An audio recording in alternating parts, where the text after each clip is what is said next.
جو کام آپ 11ویں امام کے بعد کر رہے ہیں وہ کام اگر کرنے اول یعنی ابو بکر صدیق کے بارے میں کیا جائے آپ معترض کیوں ہوتے ہیں؟ آپ کریں تو ٹھیک ہے،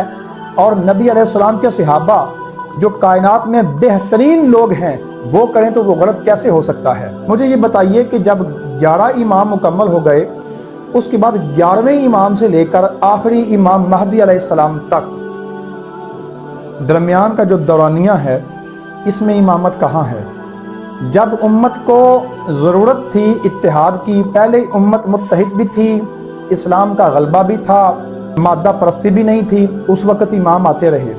اور جب اسلام کو ایک امام کی ضرورت ہے، امت کا شرازہ بکھر چکا ہے، اسلام مغلوب ہو چکا ہے، اس وقت امام غیب میں ہے۔ ہمیں آپ تانا دیتے ہیں کہ آپ ائمہ اہل بیت کو نہیں مانتے، ہماری فقہ در زہرا سے منسلک ہے، امام جعفر صادق کے شاگرد ہیں امام اعظم ابو حنیفہ، اور ہمارا نظریہ راہبری والا سمجھا ہی نہیں ہے۔ آپ مجھے پریکٹیکلی لحاظ سے یہ نظریہ سمجھا دیں، میں آپ کو دعوت دیتا ہوں، آپ مجھے بلائیں یا آپ میرے پاس آئیں یا آن لائن بیٹھ جائیں، آپ آ جائیں یا شہباز اصفہانی صاحب آ جائیں یا اللہ یاری صاحب آ جائیں، کوئی آ جائے۔ بسم اللہ الرحمن الرحیم۔ پہلے آپ ذرا یہ کلپ ملاحظہ فرمائیے۔ یعنی اللہ رب العزت کے ارادے میں موسیٰ کے بعد 12 نقیب ہیں جنہیں اللہ خود مبعوث کر رہا ہے، یہ اللہ رب العزت نے ہمیں بتایا ہے، اور اللہ کے ارادے میں ہے کہ موسیٰ کے بعد موسیٰ کے 12 نقیب ہوں اور اللہ انہیں خود مبعوث کرے۔ اب آپ جا کر تحقیق اٹھا کر دیکھ لیں کہ ان 12 کے نام کس نے اناؤنس کیے تھے؟ اللہ نے حضرت موسیٰ کے ذریعے سے، اور اللہ رب العزت نے بنی اسرائیل سے عہد لیا تھا، اس عہد کے لیے آیت میں نے آپ کے سامنے پڑھ کر پیش کر دی۔ یعنی اللہ کے ارادے میں موسیٰ کے بعد 12 نقیب ہیں جن کا ذکر اللہ قرآن میں کر رہا ہے، ہمیں بتا رہا ہے۔ وہ قوم جس کو تمام ہونا ہے، ختم ہونا ہے، محدود قوم ہے، اس کے لیے تو اللہ کے ارادے میں ہے کہ موسیٰ کے بعد 12 نقیب ہوں اور اللہ ان کو خود مبعوث کرنے کی بات کر رہا ہے۔ لیکن یہ کیسے ممکن ہے کہ وہ امت محمد مصطفیٰ صلی اللہ علیہ وآلہ وسلم جسے قیامت تک باقی رہنا ہے، جسے قیامت تک چلنا ہے، اور اس کے لیے اللہ کے ارادے میں کوئی 12 نقیب نہ ہو، کوئی 12 اولیاء نہ ہو، کوئی 12 وصی نہ ہو، کوئی 12 خلیفہ نہ ہو، کوئی 12 امام نہ ہو؟ پچھلی امتوں کے لیے اللہ کے ارادے میں تھا لیکن اس امت میں اللہ کے ارادے میں نہیں تھا، اللہ خود مبعوث نہیں کرنا چاہ رہا۔ یہ کیسے ممکن ہو سکتا ہے کہ گزشتہ امتوں میں تو اللہ خود کرے لیکن اس امت میں نہ کرے؟ تو یہ در حقیقت غور و فکر کی چیزیں ہیں کہ بھائی بنی اسرائیل کے لیے جو محدود قوم ہے جسے ختم ہونا ہے اس کے لیے تو اللہ کے ارادے میں ہے، اور ہمارے لیے کہ ہم خود جسے چاہیں انتخاب کر لیں تو یہ نہیں ہے۔ مختلف طرح کے طریقے ہوں کہ خلیفہ خود خلیفہ کو چن کر جائے، یا شورا ہو یا فلاح ہو۔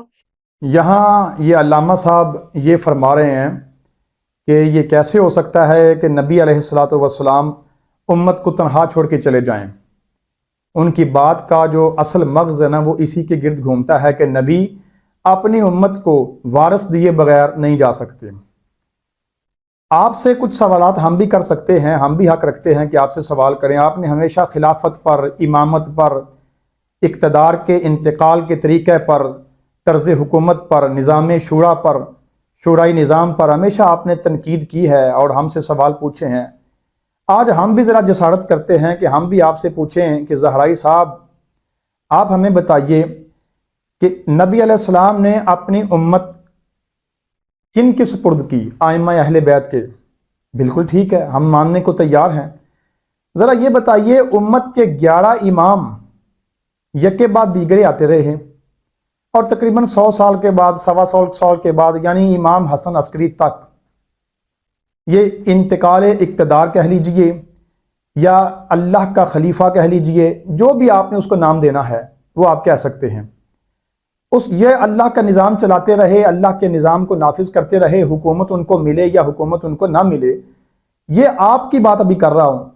مجھے یہ بتائیے کہ جب 11 امام مکمل ہو گئے اس کے بعد 11ویں امام سے لے کر آخری امام مہدی علیہ السلام تک درمیان کا جو دورانیہ ہے اس میں امامت کہاں ہے؟ اور اس میں جو سلسلہ امامت آپ نے کھڑا کیا ہوا ہے وہ منصوص من اللہ، وہ کہاں پر ہے؟ میں بتاتا ہوں وہ کہاں پر ہے۔ آپ بھی ہمارے منہج پر آ گئے ہیں، وہ اس طرح کہ 11 امام تو آتے رہے، اور 11ویں امام کے بعد جب امت کو ضرورت تھی اتحاد کی، پہلے امت متحد بھی تھی، اسلام کا غلبہ بھی تھا، اتنی زیادہ مادہ پرستی بھی نہیں تھی، اس وقت امام آتے رہے، اور جب اسلام کو ایک امام کی ضرورت ہے، امت کا شرازہ بکھر چکا ہے، اسلام مغلوب ہو چکا ہے، اسلام معاشی، اقتصادی، سیاسی، مذہبی لحاظ سے ہر لحاظ سے انتشار کا شکار ہے، اس وقت امام غیب میں ہے۔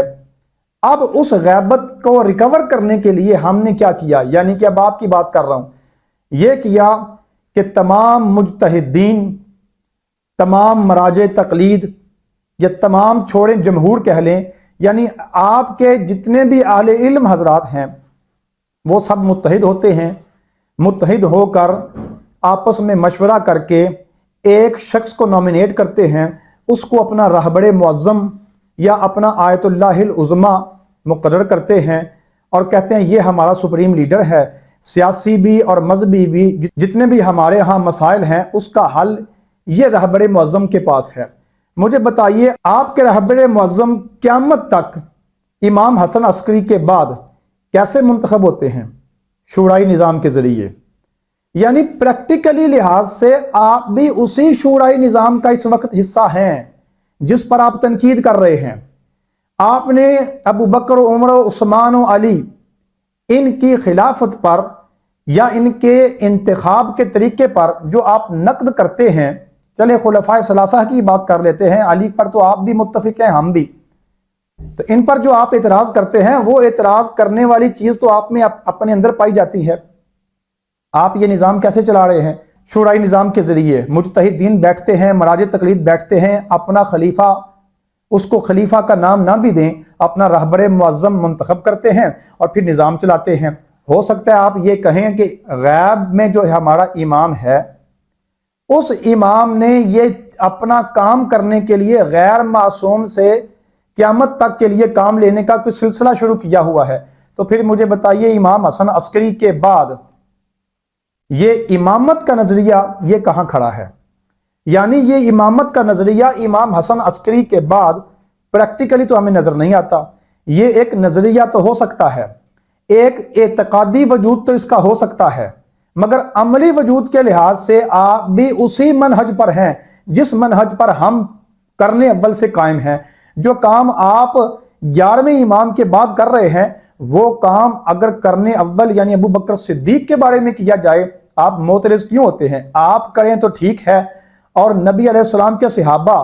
جو کائنات میں بہترین لوگ ہیں وہ کریں تو وہ غلط کیسے ہو سکتا ہے؟ پھر اب مجھے بتائیے کہ نبی علیہ السلام کیا امت کو 100 سال کے لیے صرف وارث دے کر گئے تھے؟ آپ نے کہا نبی امت کو وارث دے کر جاتا ہے، تو وارث صرف 100 سال تک تھے، 125 سال تک تھے، 150 سال تک تھے، اس کے بعد تو امت پھر لاوارث ہو گئی، امت تو پھر لاوارث ہو گئی نا۔ اب آپ کہہ سکتے ہیں کہ آپ نے ہمارا نظریہ امامت اور ہمارا نظریہ رہبری والا سمجھا ہی نہیں ہے۔ آپ مجھے پریکٹیکلی لحاظ سے یہ نظریہ سمجھا دیں، میں آپ کو دعوت دیتا ہوں، آپ مجھے بلائیں یا آپ میرے پاس آئیں یا آن لائن بیٹھ جائیں، آپ آ جائیں یا شہباز اصفہانی صاحب آ جائیں یا اللہ یاری صاحب آ جائیں، کوئی آ جائے، مجھے اس نظریہ امامت اور ہمارا نظریہ خلافت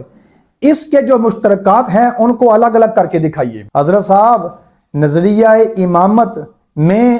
بہت حد تک ہم آپ کے ساتھ ہیں، مگر ہم نظریہ امامت آپ کی وہ شک نہیں مانتے جو آپ نے آج کل متعارف کروا رکھی ہے۔ ہمیں آپ تانا دیتے ہیں کہ آپ ائمہ اہل بیت کو نہیں مانتے۔ ہماری فقہ در زہرا سے منسلک ہے، امام جعفر صادق کے شاگرد ہیں امام اعظم ابو حنیفہ۔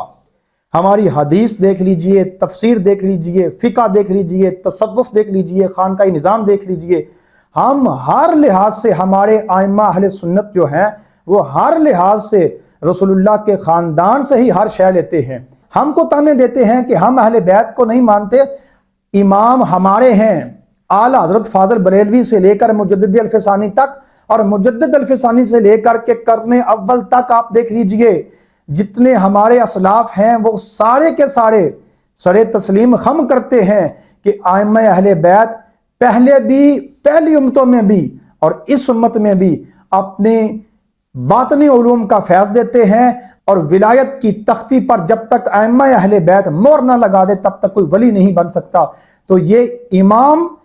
تو یہ ائمہ اہل بیت یہ ہمارے ہیں، ہم خود سادات میں سے ہیں، ہم نقوی بخاری 10ویں امام کے اولاد ہیں، ہم کیوں نہیں مانیں گے ان کو؟ مگر یہ جو نظریہ آپ نے قائم کر رکھا ہے، معذرت کے ساتھ یہ نظریہ یا تو ہم سے آپ سمجھ لیں یا ہمیں آپ سمجھا دیں۔